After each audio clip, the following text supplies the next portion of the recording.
and I am back with Vickie from PRG. Vickie, it's so nice to be here with you. Thank you, Erin Rose. It's nice to be here. Thank you for the invitation. Of course. Vickie, can you tell us a little bit about what you do with PRG? Yes, actually, I'm a training and development manager for our division called Crew Services. So with PRG, we not only send out all of the equipment for all the shows, we also send out trained staff as well. So we will upskill those technicians into the positions for LED techs to video engineers to lighting to audio, and then deploy them out onto the shows that we actually provide gear for. Oh my gosh, I feel like that is such an invaluable service, because I feel like, a couple years ago when LED workflows were coming up, one of the biggest things that we would hear is that it was understaffed. People did not know this business, and I think that's still the case of there aren't enough people all the time for virtual production, but the fact that you're doing it and you're finding those people and you're training those people properly is just so fantastic. It's definitely, you're absolutely correct. I mean, COVID did a big number on our industries in all markets. And so a lot of people that had skills of a certain level, maybe pivoted and went a different direction, or a lot of them just didn't return to the industry. So after COVID, as things have picked up and virtual production is really ramped up, there's a real need for people that understand technology, how technology integrates together. It's not just one piece of equipment that works, on its own. It's like, how does it work with this? So you've got camera tracking, you've got networking equipment, you've got, LED walls and processors and all of that with lighting and audio. It all has to integrate together. So there's, a more advanced skill level that's required to do all that. So we're trying really hard to help technicians, and not just with virtual production, but also live events, corporate events, really gain those skills that give them the opportunities to go in multiple directions. So it's one of the things that PRG is really committed to, and it's why I came back to PRG last year. Oh my gosh, that's so great. So how are you finding these people? Well, PRG already has had a crew services division.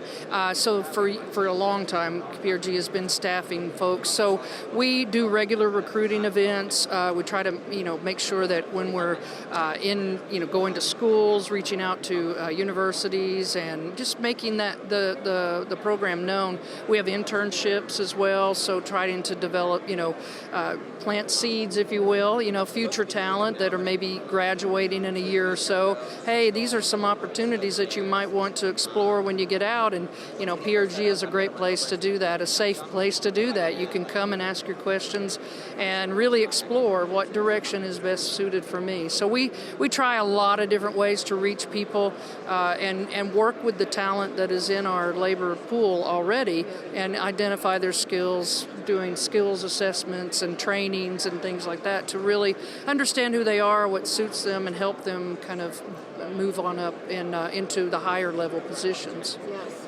Can you talk a little bit about the internship program? Because I think that's so cool that you're doing that, and you're going to be able to reach out to this next generation of talent. Internships are a fantastic way, and it's one of the things I just love about PRG, always have, is that we constantly are looking at what kind of internships we can provide. It's not just, our internships are not go make me a cup of coffee kind of interns.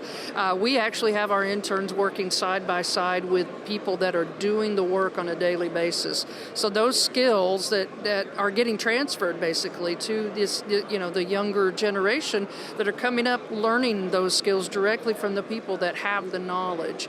And so that's what our internships really do, is put people that are doing the work with young people that are wanting to learn how to do the work, with side by side doing the same jobs out there on shows, doing anything from a Formula One that was here in town to a concert tour that's out on the road right now. So our internships really immerse the student or the trainee, the intern, into the actual real world applications. Wow. And are you finding that, because I was talking to a friend recently who transitioned into VP, and he was kind of probably mid-career, but he said, it's not too late. You can always kind of transition, and it's fun and it's easy, and you learn. Not easy, but you do learn, and so you're able to kind of change that career path. And so with these internships, or the people that you're finding that you're training, are you finding that they're all over in terms of generation? Are you, what does that look like? Absolutely. It's very common for an intern to come in the program and think, my goal is to get out on the road, and then by the end of the 12-week program, realize that maybe there's something different that they want to do. Maybe it's not go on the road. Maybe it's to become the best LED engineer in Las Vegas, right? Yeah. So we give them a lot of latitude to explore within the program, and a lot of ways to learn that. So yeah, it's interesting to see how their vision sort of unfolds as they start to understand and get at least a glimpse of what our industry is really about. Yeah, and I also think that when you talk about the industry, it's also live events. It's not just film, TV. It's right. So it's all encompassing, and I think that's the thing that I just keep saying. I do keep saying this today, is that media is not just film, TV. It's everywhere, right? And so I think that's just what you're talking about as well.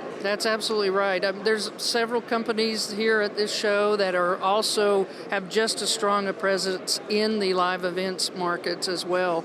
And this show, predominantly does work in broadcasting, but a lot of this same gear is used on film and television sets. So the skill sets that that people are learning, that we want to help people learn, are really not. They're sort of agnostic, I guess, in a way. They're really not specific to just one market. At a certain point, yes, you have to specialize. You have to specialize in a piece of equipment. You have to really know it inside and out. So there will be a time where you have to kind of, dial into something specific. But when you're starting out in your career, it's in your best interest to really explore a wide range of opportunities and equipment and job title or roles, things that you can learn until you really find that one thing that grabs you. And that for me was live events. When I got started, I started out in school, and as I got in theater, but theater wasn't really my favorite. Passion, thank you, is a good word. Live music was my passion. And so my transition into working with media has been through media servers and working, on big shows with lots of screens and lots of pixels and, and just managing all of that content and delivering it it's super exciting. And it's not specific to any particular market, because that every booth in here is about content management and distributing that content, getting it up on the display screen. So it's a lot of the skills they overlap with a lot of markets. That is so cool. Well, thank you so much, Vickie. I feel like I could talk to you for hours about this. I think it's so interesting.